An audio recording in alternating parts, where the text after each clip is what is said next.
Okay, we're talking about scientific notation. You might have looked at some of this in science class at some point. I don't know, I don't teach science. So anyways, scientific notation is a method of writing very, very large or very, very small numbers by using powers of 10. So very, very large numbers we can write using a power of 10 that's positive, and very, very small numbers we write as a power of 10 using negative. Okay, so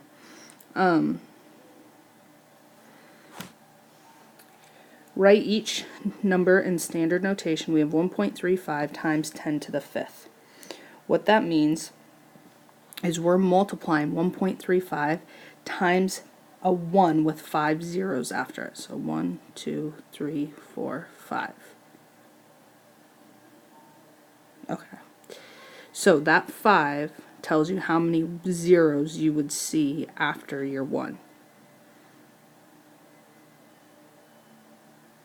Okay. It also tells you to move the decimal place 5 places. Okay, so 10 to the 5th is 100,000. I forgot to fill that in. So not only does it tell you how many zeros there are after the 1, it also tells you, because it's positive, we're going to move the decimal 5 places right. So instead of 1.35, we're going to move that 5 places right, and we're going to fill the empties with zeros. So we have 135, 1, 2, 3. So positive exponent, move right. You can also just put positive exponent. There, okay? Now, 2.7 times 10 to the negative third. Remember, we just talked about our negative exponents, and 10 to the negative third is like 1 over 10 cubed, which equals 1 over, that 3 tells me I'm going to see 3 zeros after my 1. 1, 2, 3. So I have 1 1,000ths. Okay, it also tells me that I am going to move the decimal to the left 3 places. Okay, it's a negative exponent, so negative exponents we're moving left. So we're going to times this by 1 1,000th. And because it's a negative, we are going to be dividing. Okay, positive you multiply, negative you divide. So when I divide, I'm going to move the decimal 3 places left, 2, 3, and I'm going to fill the empties with zeros. So 0.0027. Negative 2.01 times 10 to the 4th. 10 to the 4th tells me I'm going to see 4 zeros after my 1, and it also tells me how many places I'm going to move the decimal.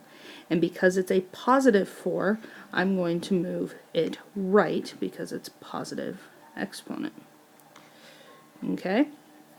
So 10 to the 4th equals 10,000.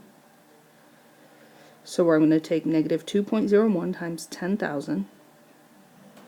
And then I'm going to move it 4 places. So negative 2.01, move the 4 places, 1, 2, 3, 4. And I'm going to fill my empties with zeros, so I have negative 20,100. So that exponent, remember, that exponent tells you how many zeros go after the 1, and then it tells you how many places right you're going to move the decimal if it's positive, how many places left you're going to move the decimal if it's negative. Remember, if it's negative, you're going to be dividing, because when we multiply fractions, like in this case, we divide by the reciprocal. Okay? Now we're going to do the opposite. And we're going to write a number in scientific notation. So we're going to have a number times 10 to the something power. Okay? Before we were taking this and making this. Now we're going to do the opposite.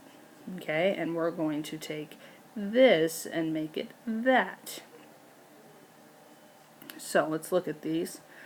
Let's go with some blue ink this time. So we're going to move the decimal to get a number between 1 and 10. So how we do that is we move the decimal behind the first number other than 7, or other than 0. So boop, doop, doop. So it's behind the 7. So now we have 7 point, and then we write all the remaining digits, 0, 9. Okay, now we're going to set up the scientific notation part, which is the times 10 part. Okay, so the decimal needs to move left to change 7.09 to 0.00709. So the exponent will be negative. And we moved it 3 places. In order to get it from where it was to behind the 7, we went 3 places. So your answer is 7.09 times 10 to the negative third. So if your number is less than 1, it's going to be a negative number. If your number is greater than 1, your exponent is going to be positive.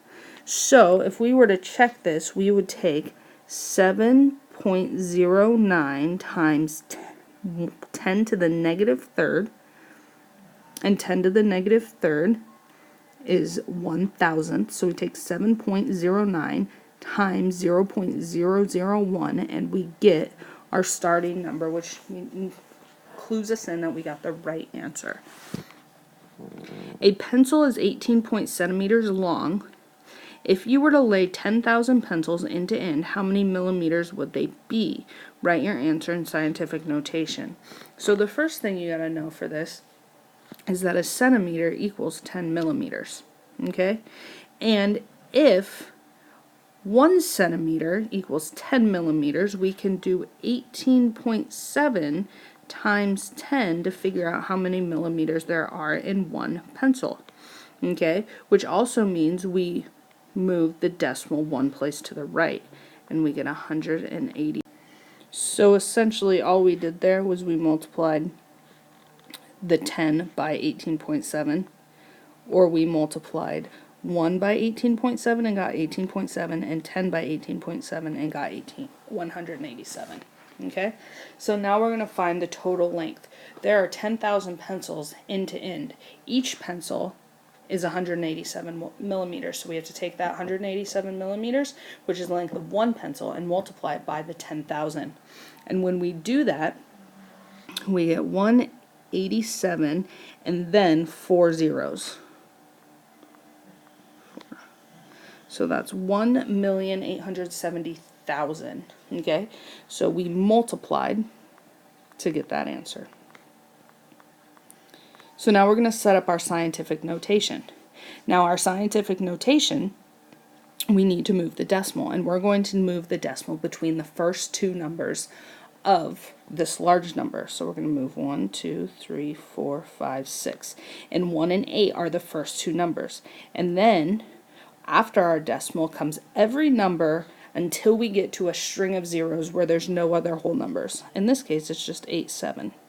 Okay, times 10, and then we move the decimal 1, 2, 3, 4, 5, 6 places.